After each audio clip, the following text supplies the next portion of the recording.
This is enough for you. The silence we call standards. Society has a habit of simplifying complex human behavior into short, comforting conclusions. He chose it. She's just bad. That's who they are. Once those words are spoken, the conversation ends. Judgment is delivered. Responsibility feels complete. And yet, nothing has been understood.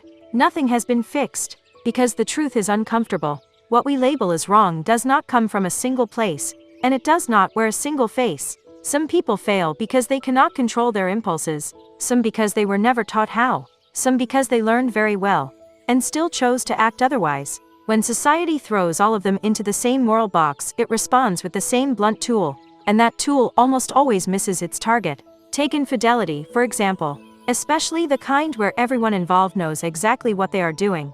They know there is a spouse. They know there are children. They know there is a family already standing in the room, even if unseen. This is not ignorance, not confusion, not a mistake. It is awareness followed by choice. People often romanticize these situations as love, but more often than not, love is not the driver. Impulse is the impulse to win, to take what should not be taken, to prove worth through conquest, to feel alive by breaking rules that others obey. Some are not seeking connection. They are seeking superiority over the spouse, over morality, over the version of themselves they pretend to be. In those moments, empathy does not disappear. It is simply pushed aside, because emotion is louder than conscience. Public shaming rarely stops this behavior, because the problem is not the comments section, it is the unchecked impulse beneath the action.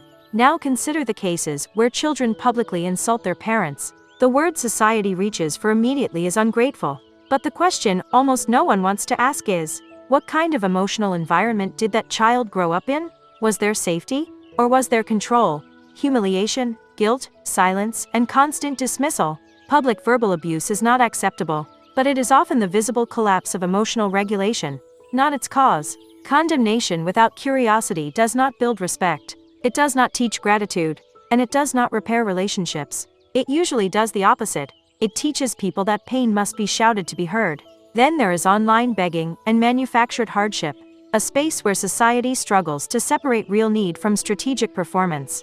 Many are not without options. They have simply learned that emotional manipulation pays faster than effort. Online systems reward intensity, not truth. Tears convert better than honesty. Drama travels faster than dignity. When emotional displays lead to immediate financial reward, the brain learns quickly. This works. Public outrage does not break the cycle. It often strengthens it. More attention, more engagement, more profit. And then there are scammers and organized fraud networks. Here, clarity matters. Many of these individuals know exactly what they are doing. They plan. They rehearse. They choose. What is most disturbing is not greed alone, but emotional disconnection. Victims are no longer people, only targets. No amount of online anger dismantles these systems. Only structural prevention, enforcement, and reduced opportunity do. When all these cases are viewed together, a pattern emerges. The problem is not that society lacks morality, it is that society prefers moral shortcuts. Labeling feels easier than understanding. Condemnation feels lighter than responsibility. Some people need support. Some need education. Some need firm boundaries and consequences. If we refuse to distinguish between them, we will continue applying the wrong solutions to the wrong people, and wondering why nothing changes. Understanding behavior is not the same as excusing it. It is not forgiveness. It is not approval. It is the refusal to confuse emotional satisfaction with meaningful action. As long as society remains fluent in outrage, but illiterate in understanding, the same questions will be asked again and again. Why does this keep happening? Why doesn't it stop? Perhaps because silence, when it protects comfort, is not neutral. It is a standard. And for many people, this silence is already enough.